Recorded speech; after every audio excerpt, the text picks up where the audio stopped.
আজকের সকালটা একটু অন্যরকম। সংসার, বাচ্চার দায়িত্ব আর নিজের কাজের ব্যস্ততা, এই সব কিছুর মাঝেও বাঙালি 12 মাসে 13 পার্বণ। কিন্তু আমাদের একঘেয়ে জীবনে এক টাটকা বাতাস এনে দেয় আজকে জামাই ষষ্ঠী।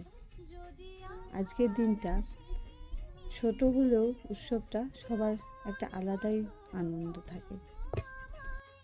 আর তোমাদেরকে বলছি, ষষ্ঠীর এই ব্যস্ততায় নিজের ত্বকের যত্ন নিতে কিন্তু ভুলো না। তবু কিন্তু হালকা গরম, আর তার থেকেও বড় কথা, কম বেশি আগুনের কাছে যাবে। তার জন্য সানস্ক্রিনটা কিন্তু মাস্ট, সানস্ক্রিন তো লাগাতেই হবে। আর যারা বাড়ি আছো তাদের জন্য তো ঠিক আছে, আর যারা বাড়ি নেই, বাড়ি ফিরে অন্তত একবার গোলাপ জল বা অ্যাস্ট্রিঞ্জার স্কিন হিসাবে ব্যবহার করুন, এতে ত্বক সতেজ থাকবে।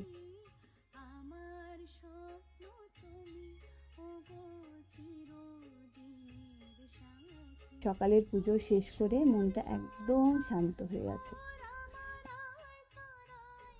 একজন বিউটিশিয়ান হিসাবে আজ কাজ থামালে হবে না, তাই সকালে ব্রেকফাস্ট করেই পার্লারে চলে এসেছি।